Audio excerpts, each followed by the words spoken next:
And welcome. It is the Tile Happy Hour, and tonight is Tuesday night, 8 p.m., where we love to get together and talk about tile, the tile and stone industry, and all the good things that happen around us. And it's almost the end of summer. We are coming to the end. But before we get to the end of summer and jump into fall, John and I have some awesome stuff to talk about. And we are excited about sharing that with you. Tonight is a little bit special episode tonight. Hey, John, what's happening? I have to dispute what you're just saying. I never, ever in August say that summer's coming to an end because there's a lot of summer left.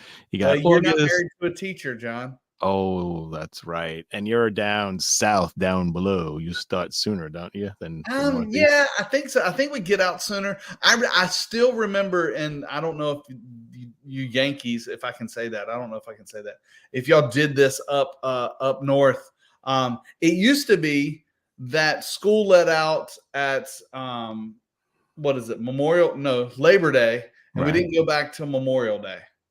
And then we had some people that actually wouldn't go back to school until the tobacco crop was actually out of the thing, and they would not make it to school until after then. So a little bit based on agriculture, but now it's just kind of there's 180 days of school, and I guess different school systems arrange them differently.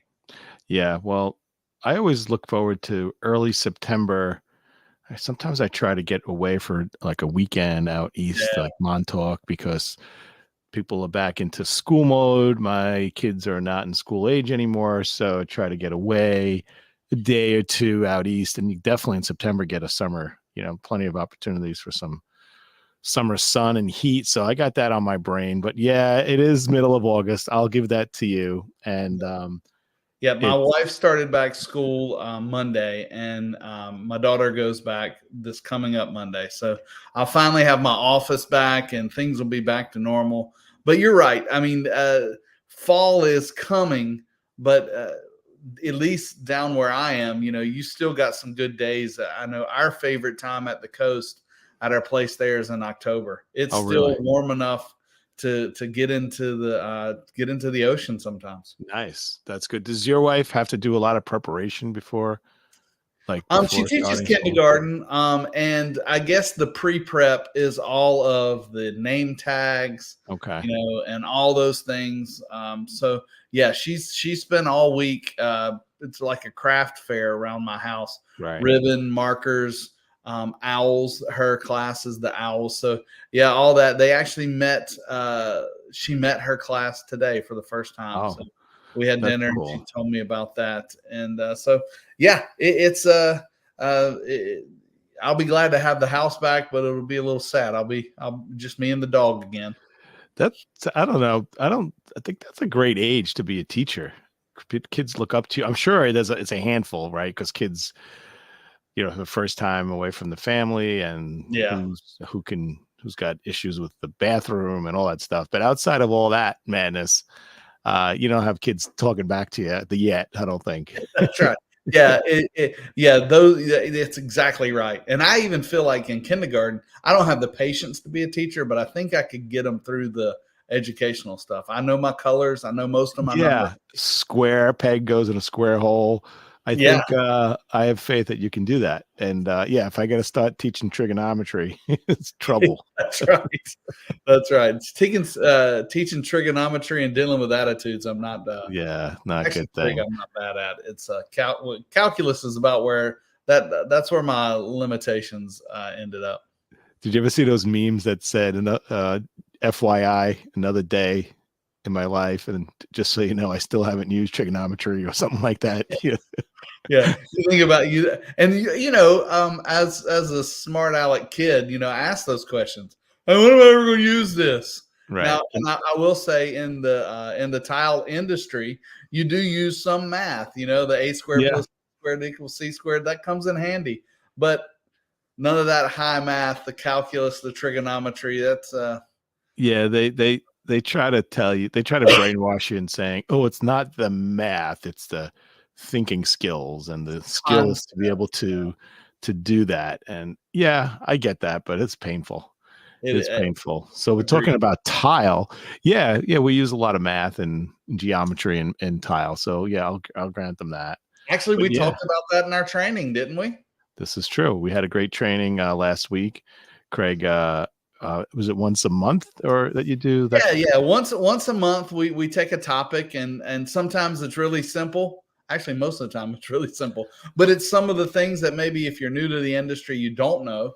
And if you're an old bird like John here, Yeah. it's maybe something you forgot. And so, yeah, we do that once a month. And last week was our monthly technical bulletin, is what I made up that name. I don't know why. And we just did it all about pre-planning and your layout and laying out a tile job. There was some great questions. People were diving in, and layout is really important. One of the key things that you said was that, some guys just go into a room and say, all right, there's a nice long straight wall. That's got to be the place you start. And then it could be a good spot. And then you tile, and then you get to the end of the wall and you have, a 1-inch sliver, and Yeah. the wall's not straight, and it goes from 1 inch to like a quarter of an inch. And you're like, oh, damn, I should have split it or done something else with it. Yeah. So yeah, dry layout is important, even with the grout joints, because 1/8 of an inch adds up over 50 rows of tile. So that's super important. On paper, it usually doesn't work out at all unless you're doing a real, CAD or doing some kind of real Yeah. architectural plan. But if you're just drawing it on graph paper, the grout is not factored in. So yeah, I thought that was helpful. Did you find any of the questions interesting? Yeah, I thought they were great questions. Your team, I do it for two teams, and your team by far had the best questions. So Yeah. check mark there for the A&D sales team.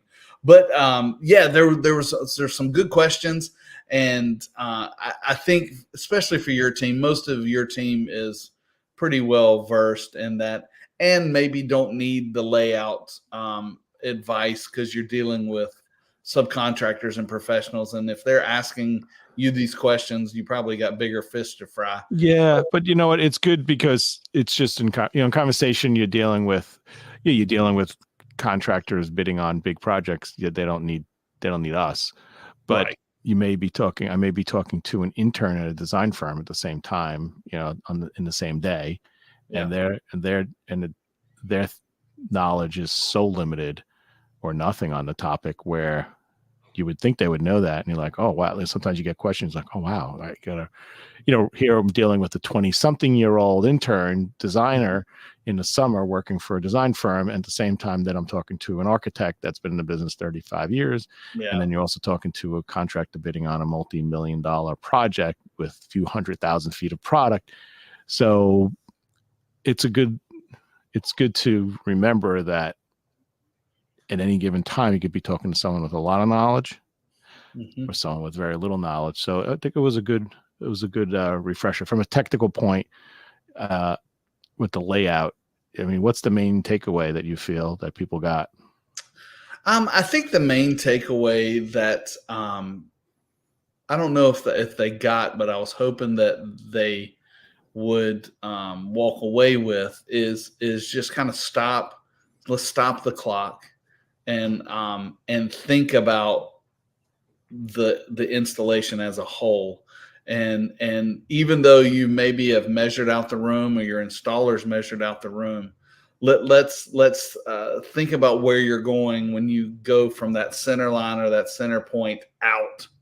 And you ask what the best part of the meeting was. I think the best part of the meeting that we had on last Thursday Thursday. was just the realization that this idea and this opportunity was an opportunity for you to get together with the rest of the design team. You've got this layout going on. Maybe you've got your subcontractor there, maybe the designer's there, you're there as a representative, and it's just a chance to get the band together and all kind of get invested in the installation. And I really think that was the biggest takeaway, especially Right. for your team. I think you're a hungry man. Turkey dinner is ready. I am actually on my wife's computer, and I didn't realize that my text messages come through there. So sorry about that. It's okay. So one of the other takeaways was the value of, when possible and where possible, for our team to get on a job site, Yeah, before, during, or after a job, whatever. So, they pretty much don't need us for a technical, hey, what do we think? I mean, sometimes that's the case. But more, there was more of a business. It was less of a technical suggestion, more of a business suggestion, where you build a rapport. Of course, it is with all the players, because sometimes the players you have a relationship with, typically not the installer, right? You're dealing yeah, with the specifier, sometimes the developer. Everything's going well in the specification process. Tile gets ordered by whoever wins the bid, and then if there is the problem with the tile, or a perceived problem with the tile, if Tilebar or the sales rep is the big bad wolf, and the tile guy can always blame the product. Oh, this product is warped, or this yeah. product is that. And if you have a little bit of a professional relationship, they're less likely to automatically throw anyone under the bus and say, okay, let's look at this from a pragmatic standpoint. And one of the takeaways of your training last Thursday was, you talked about warpage, like, because as we all know, tiles have gotten away from 12 by, someone just said the other day, I just need some basic 12 by 12 tiles. It doesn't exist. Yeah, yeah, that's right. 12 by 24 is the basic. So, and you remember the days when 6 by 24 porcelains came out, at the home centers, and everyone was Hmm. installing them 50/50, and that, and then some of the home center stuff was poor quality to begin with. And then they got to be 6 by 36s. And next thing you know, lippage everywhere. And then we had to talk about, how to lay things out, third, a third, a third, a fifth, a fifth, a fifth. How do you do that? So one of the things that you talked about was the spec itself. Like, Yeah. what? So repeat again how you're not supposed to look at warpage, and how you're supposed to look at warpage to determine if there is, an inordinate amount of it. Yeah, yeah, that was a good conversation. Not really planned, but just kind of off the cuff. Yeah. Yeah, it's just one of those things. As tiles have gotten larger, warpage is inherent to any fired material. And when I say you're fired, like not like The Apprentice, you're fired, but like Right. it's been through a kiln, it's pressed dirt and clay, and you put it in an oven, and it's just going to warp. And that is just part of it. We've gotten pretty good at it as an industry, but Yeah. as the tiles get longer, the warpage gets more pronounced. And a lot of times you'll get a novice installer or somebody who doesn't know any better, and they'll send you a picture of two tiles pushed together at the top or the bottom, and they bow out at the other end, and they're like, look, it's 2 inches warped. And that's not how you measure warpage, and that's not accurate.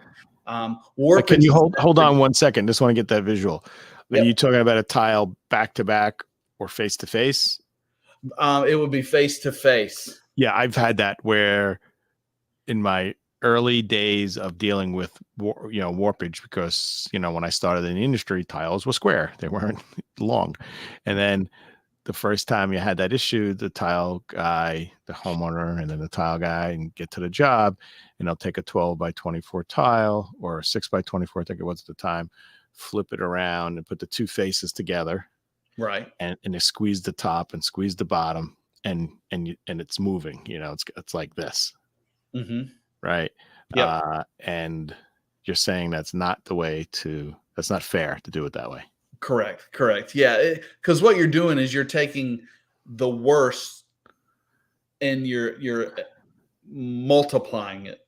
Right. You're Yeah, taking the highest part and the highest part, and putting putting it them together. together, and then you're taking the lowest part, if you could say that, and the lowest part, putting it together, and then you're moving it, where Yeah, first place installing it, that's not how you're installing it. And then you're correct. also doing it face to face. So that's really unfair too, because Yeah, it's going in opposite directions, where yeah. if it was The back to key is back. the key is when you're thinking about warpage and how it's going to look, you want a really flat surface. So Right. countertop or something like that, and lay the tiles side by side and go ahead and offset them, because that's where you're going to see it. Because when you run things in a stack bond, if all the grout joints are going the same way and there's no Doesn't matter. break, you're never going to see the warpage.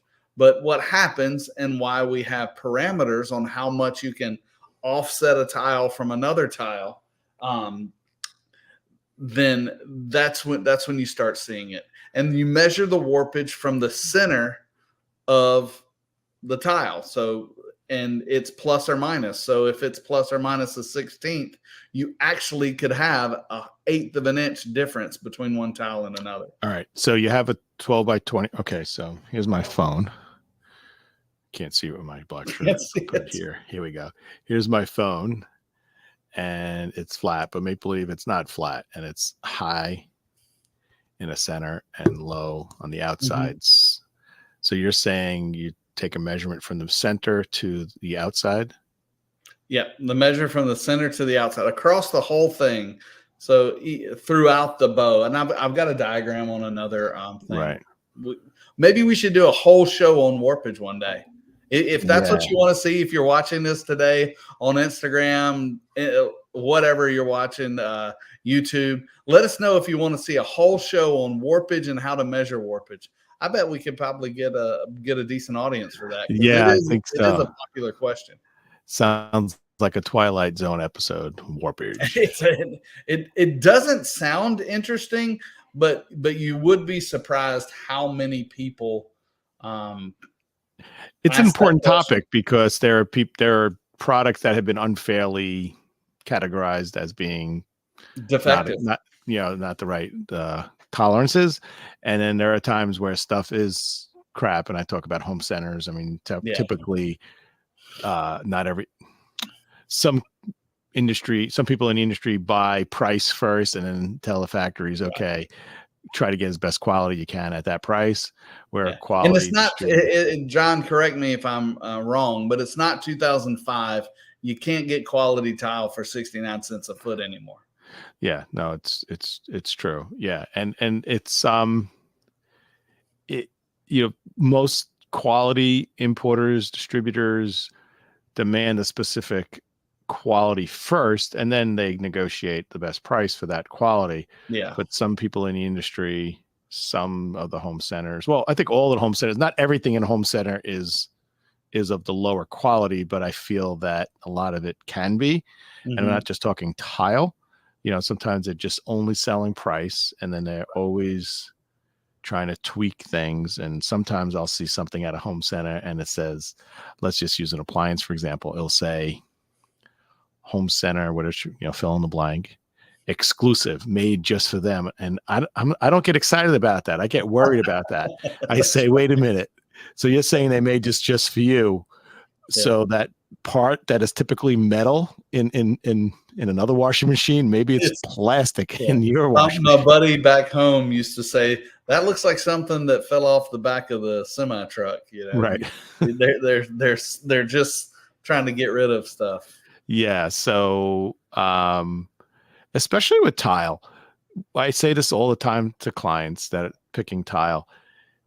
Your tile guy is going to charge you the same amount of money if they're putting up something ugly or something nice.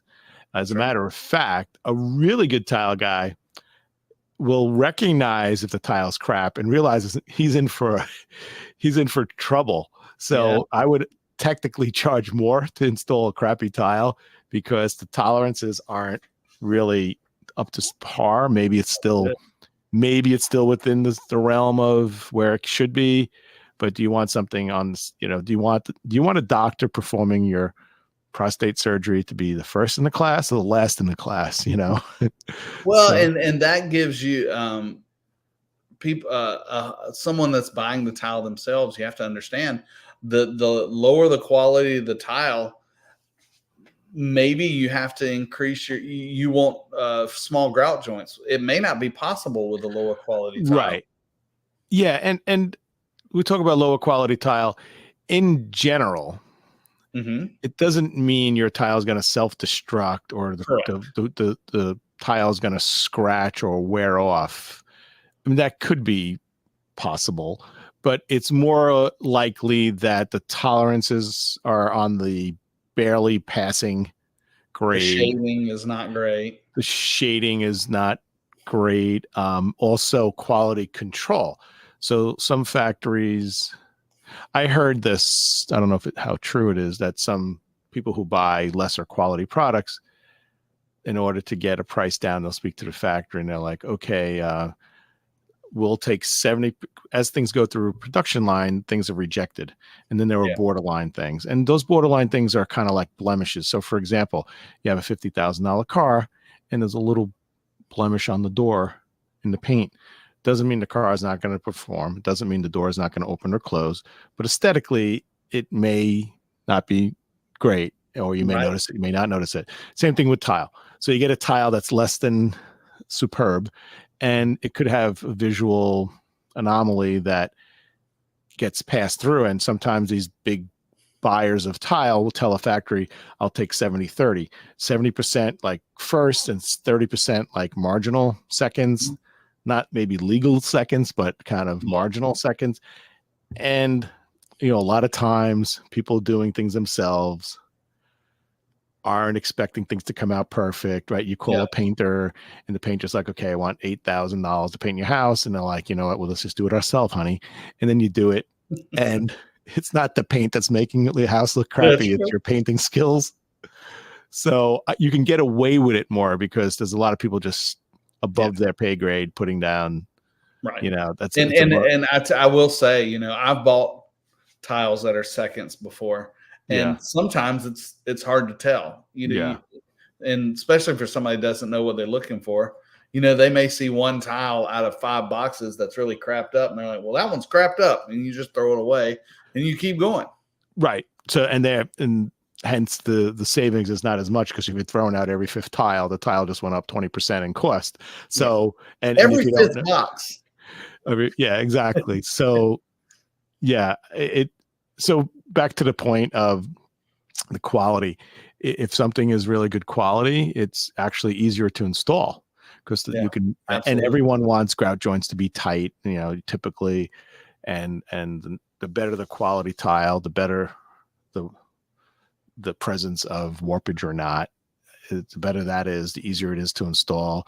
What's a little interesting to me is I find it weird where the clip system, I don't know what you call them, the clips that you screw on. A leveling system. Leveling systems. Do they really like bend a tile? And I can't see that happening. Now, all they're doing is, you know, normally they're used for a large format tile, which means you're using a larger notch trowel, which means you've got more goop underneath your tile, and all it's doing is finding that levelness. Right. So it's pushing the mortar one way or another so that you've got a smooth surface. So basically, if you don't have the leveling system and you put a porcelain down into thin set, that's 1/8 of an inch thick, and you push it down a little too much, and then it's lower than you want, it's not easy to pull it back up 1/16 of an inch, or impossible, without driving yourself crazy or messing up the tile next to it. So you're saying you adjust those leveling things and it kind of brings one up, one down. It normalizes it. Yep. Does it ever bend the tile? Is any tile being bent with those things? The only ones, and I will say, a thin gauge porcelain is where they really come in handy, because you've got a porcelain tile that's, I mean, they make some of them that are 3 millimeters thick, and I mean, you can bend that around a wall without it breaking. So when you have a tile that's that thin, then yes, it can bend the tile. Right.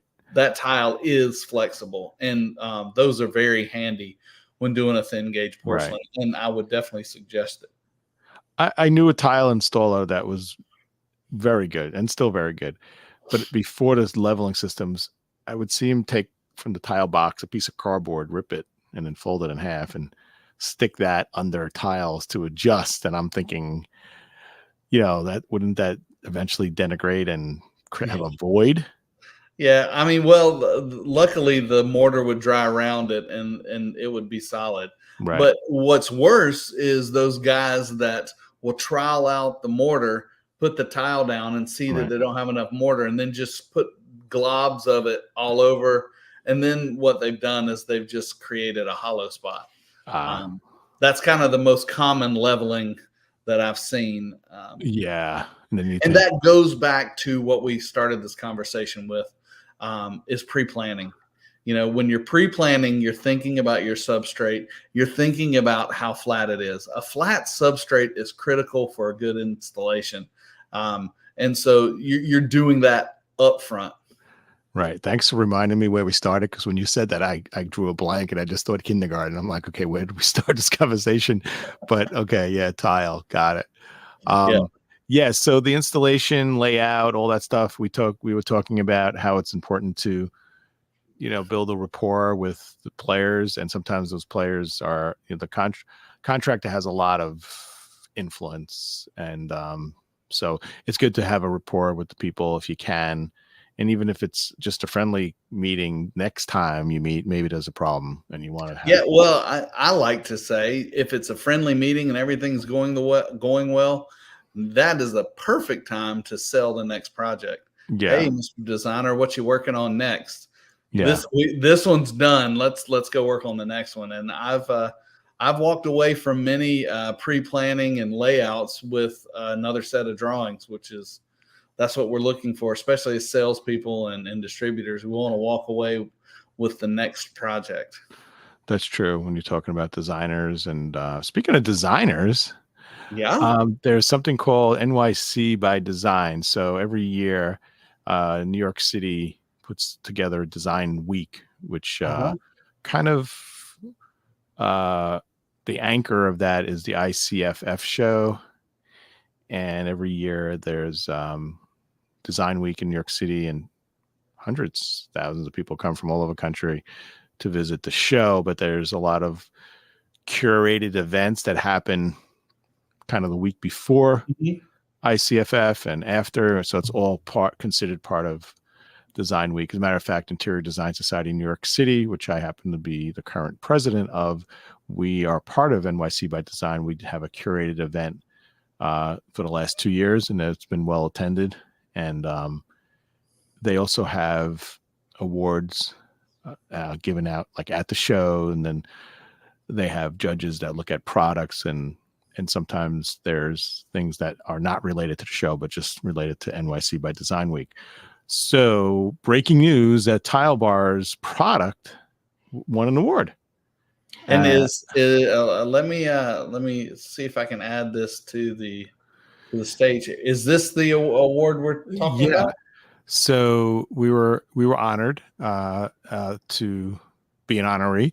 It's called Color One. Color One is an interesting line, really cool line for a couple of reasons.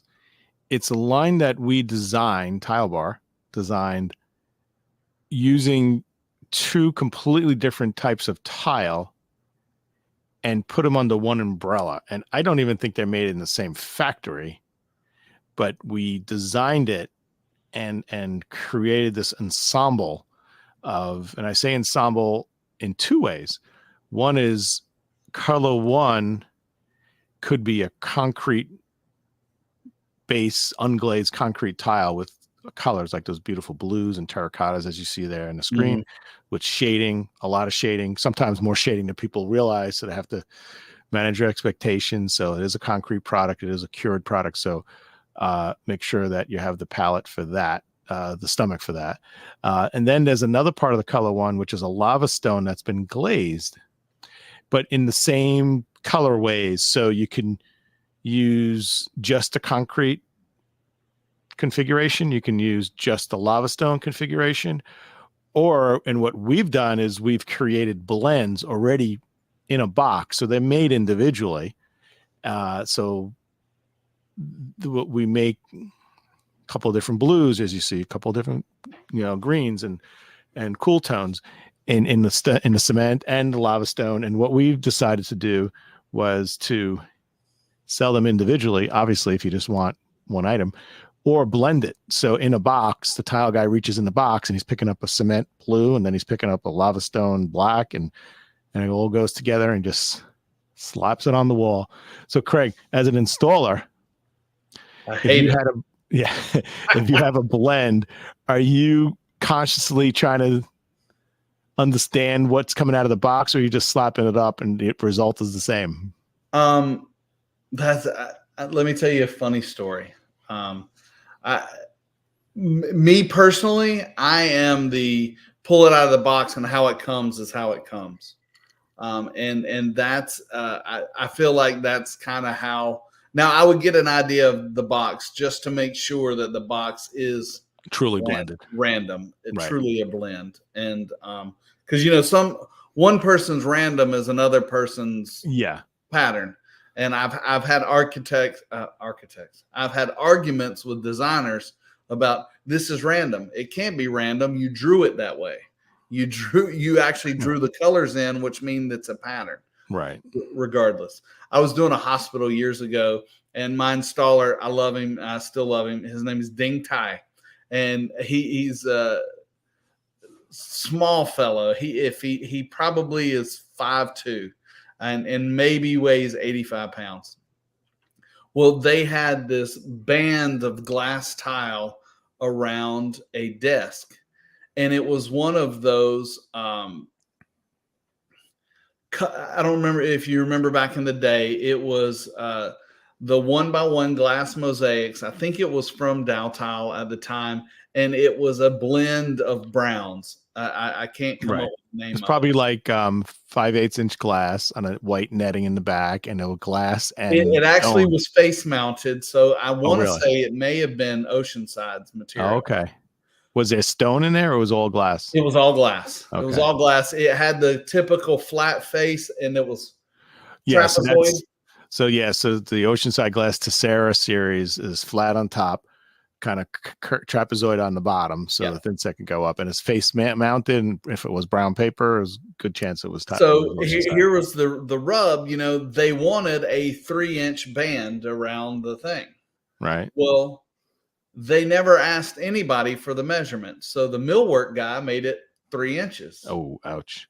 Well, 3 inches is that 3 tiles is not 3 inches. Yeah. And it was actually a little larger than the area. And so we ended up having to pull all of the tile off of the sheets. So we took the tile, we put them in buckets of water, the paper mounted. And I told Ding, I said, Ding, just grab them out of the water and set them. Random. Well, I left and went and got a Gatorade. I can't remember. And I came back to the job, and he and his helper are sitting there on their knees, pulling all the tiles out of the bucket and arranging them by color. And I said, what are you doing? I said, it's random. Just pull them. It's random. He says, I can't do random like that. I have to do random and see the different colors. I said, why? It's random. Don't you understand random? And he was getting frustrated with me, and I was getting frustrated with him. And so I said, well, I'm going to get, and I just went and bought a pizza. And finally he ended up putting it up. And that's how I feel about, and I'm sure we do a better job of Color One, once again, pre-planning and making sure those things work. But random is, sometimes it's not random, and that's a conversation that needs to be had. It made me think of natural stone, but it's a little different with natural stone, because in tile, if Tilebar is doing a good job within that box, it's controlled roughly how many of lava stone light blue and how many lava stone dark blue and how many concrete. So, and I understand what you're saying, to take a look at the box just to make sure it seems right. But yeah, if you pull it out of the box, I'm of the camp of just pulling it up and slapping it up, because. Let me tell you another story. Gosh, I can't. These nightmares are coming back to me. We had a job over at Duke campus, Duke University. Everybody knows Duke University. They were building this new state-of-the-art technology building. And evidently the year before, one of the doctors or professors on the campus discovered a brand new cancer gene. Now, none of that made any sense to me. I didn't care. Well, what they did is they transposed that genome or whatever into a tile pattern to put in the bathroom of this new Okay. building. And nobody but this crazy professor would ever know what it means, but it was a 3-color pattern across 5 different bathroom walls that needed to be in one tile out of place. Yeah, Messes one up the tile out entire. of place means you're healthy, and another tile means you have cancer or something. Exactly. And it was so, I mean, it was literally put together on the drawings, and we had to actually stack the tiles on the floor in the right order and go up, and we had literally Wow. had somebody with this sheet Wow. looking at it as we did it. And only scientists would know if it was wrong, Yeah, but I mean, it's got because to to be right. anybody else that walks in that bathroom, it's a random pattern, completely It's random. like the people that get the tattoos with Chinese letters and they don't know what they are, and it says like Exactly. "I'm an That's idiot" or exactly something. what it's like. But Yeah. anyway, get back to our awards. This is something else that I saw. Um, is This this the is same award or a different award? so. This is the same organization Okay. giving a mention to the Paula Perroy Art Gallery. This is pretty amazing stuff. Those are big tiles. Now that's 4 tiles in that picture. So Okay. she's not. The tiles aren't 8 feet tall, and she's not 3 feet tall in that picture. But those are 4 different tiles, 24 by 48. So Yeah. that is 8 feet high, 4 feet wide overall, made up of 4 pieces. And if you see, and hence the name Art Gallery, Mhm. it's more like a work of art and Yeah. great for feature walls. It's selling really well. I've done some. I just did I think a kindergarten. Some school was using it somewhere within educational facility. I think it was like the Ferns and stuff like that. That's Just give cool it some, because yeah, just give it some they could organic. write on it with crayon and you could get it off. Yeah. So yeah, really nice. Really, and what you don't see here is there's a lot of detail and a lot of technological improvements in the industry are employed making this tile. Like if we were to close up on one of them, there's some of the glaze is actually raised.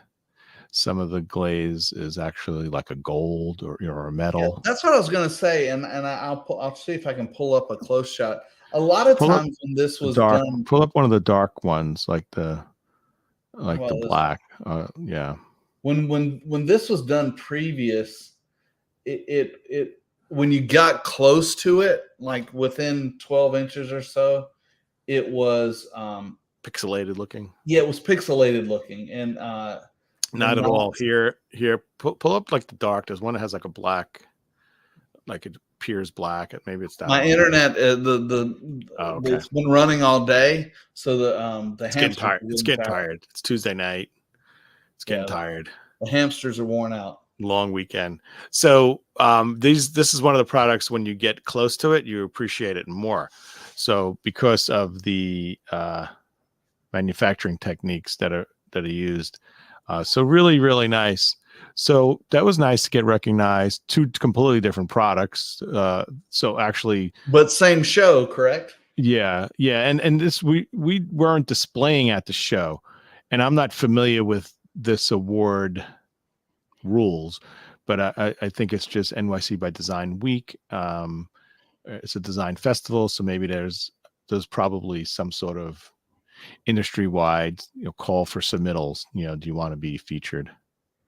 Now, Um, this is Elizabeth Sutton. It looks like we won. so best of year honoree. I'm not sure which contest this was, I can't but I read could that. talk. It's too small I don't think in this that was light NYC. bulb thing. I don't think this was an NYC by Design thing, Okay, but maybe that's a different one. yeah. And are you saying there's like a little logo on there? What the heck does that Yeah, say? there's a little logo on there. Let me get it off the screen, see if I can see it. Yeah. But that meta series is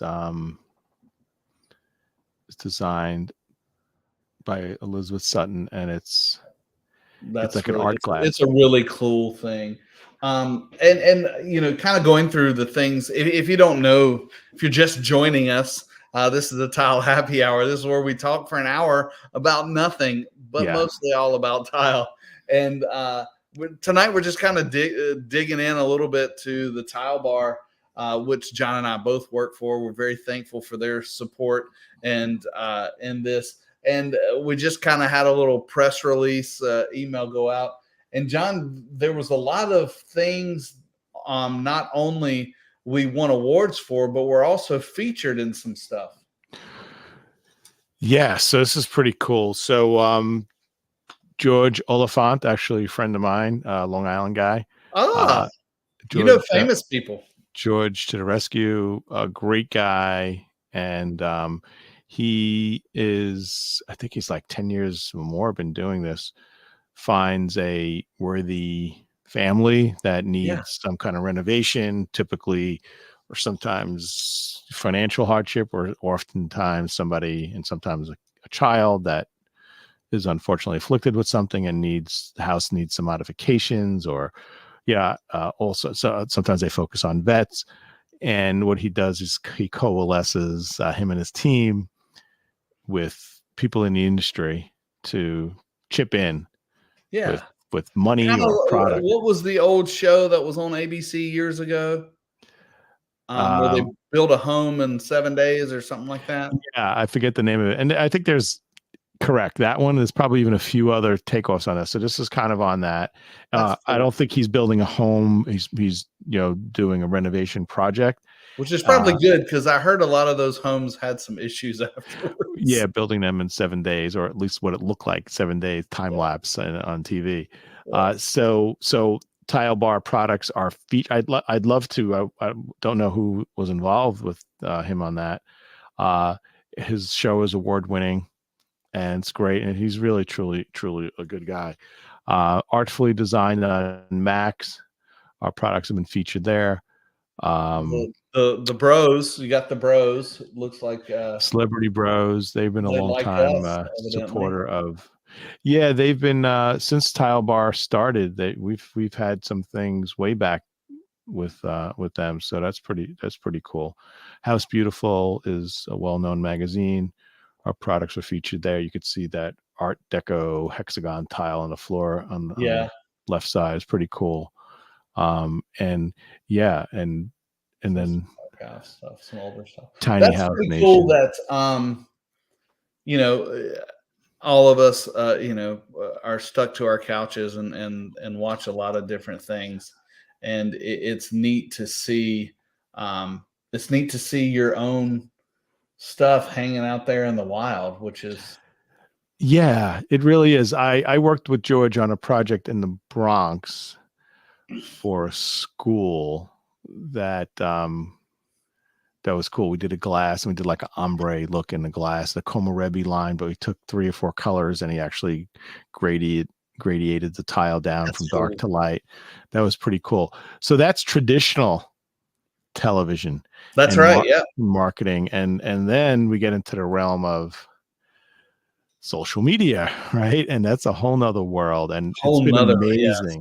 I feel if you're a restaurant now opening, if you don't pay influencers to come and just do some sort of segment, I don't know what they're called, but a reel or a post or a social, and if you're a Tile Happy Hour addict, you heard our conversation a couple of weeks ago with Nathan with Vision Stone and Tile, and he does a great job of social media, and we've Tilebar's partnered with him on his personal bathroom, and we've done it again. If you are an Instagram fan, I'll pull up here.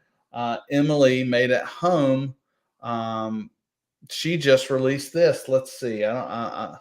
Hopefully we can hear. Let's see if I can play the video.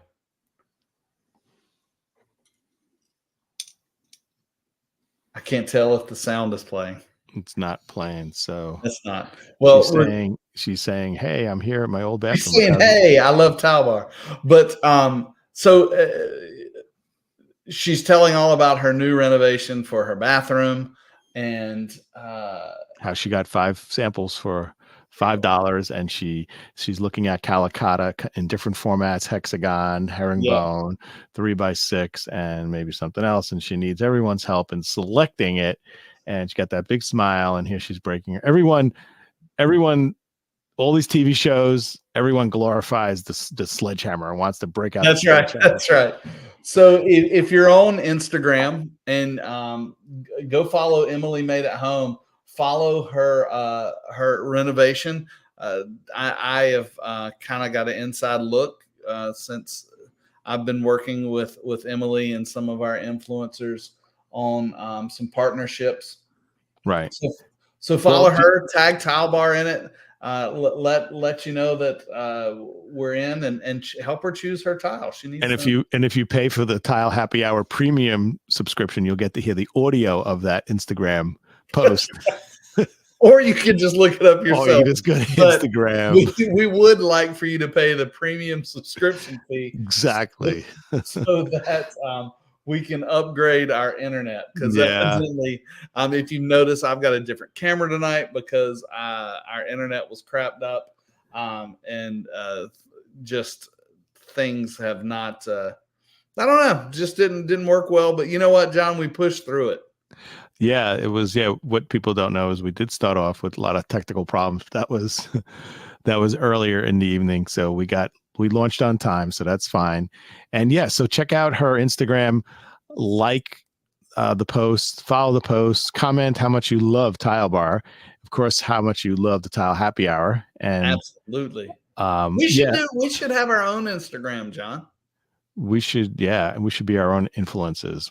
But it has to be on like Italian food, but not pizza. There's plenty of pizza reviewers out there.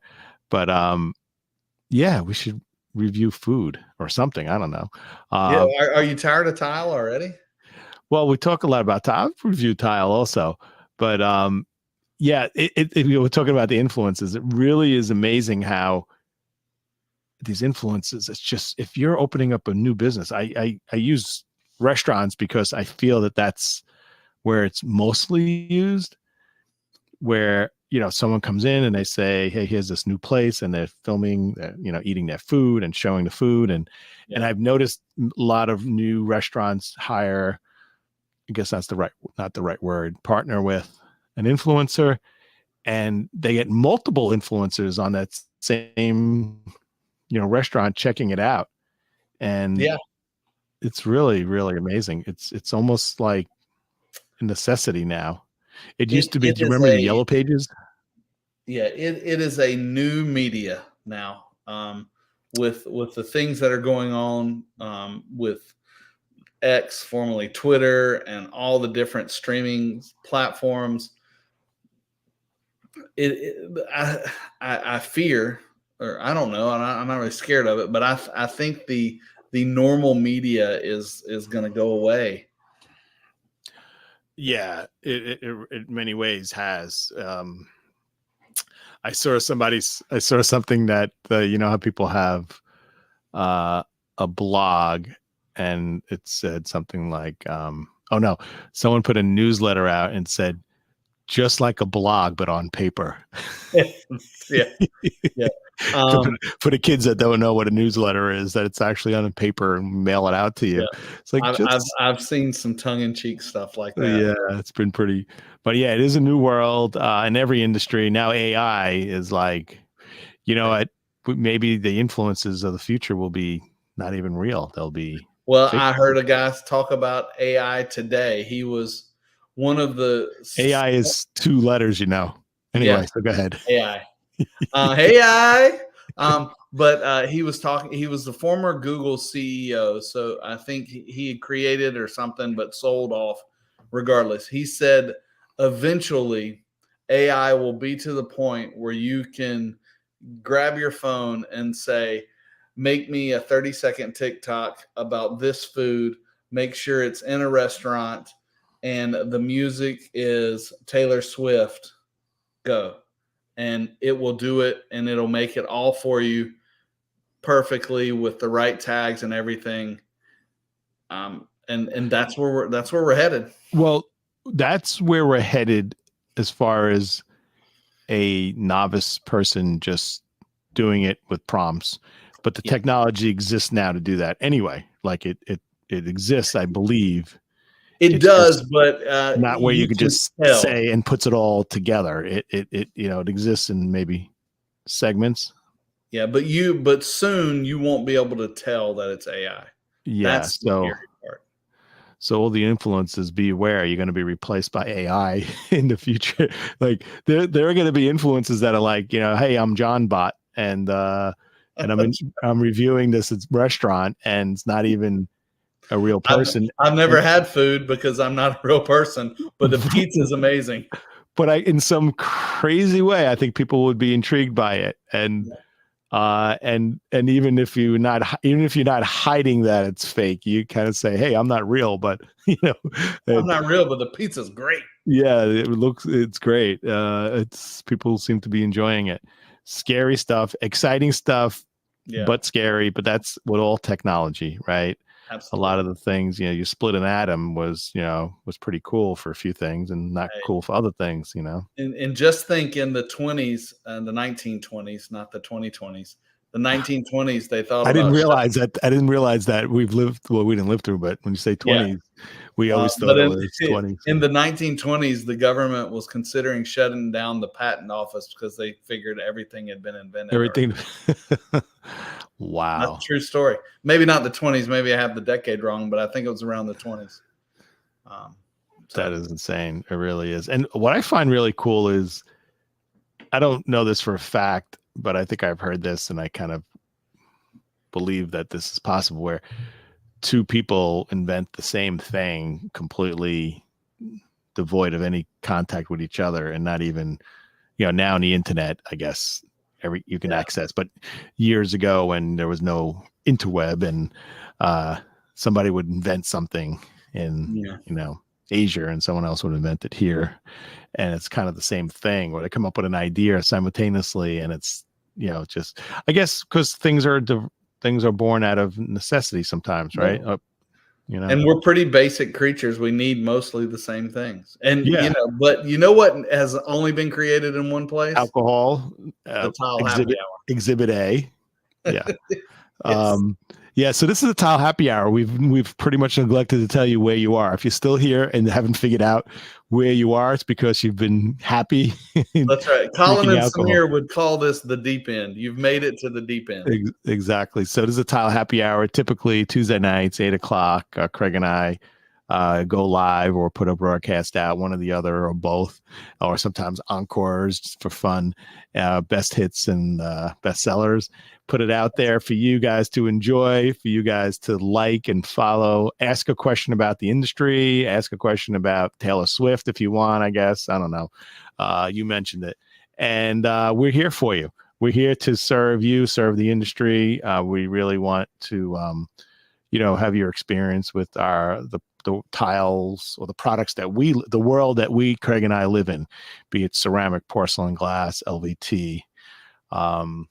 And we're here to answer those questions. So if you have a question, ask us. You have a comment, you have a complaint, shoot it over to Craig and let him know what's up.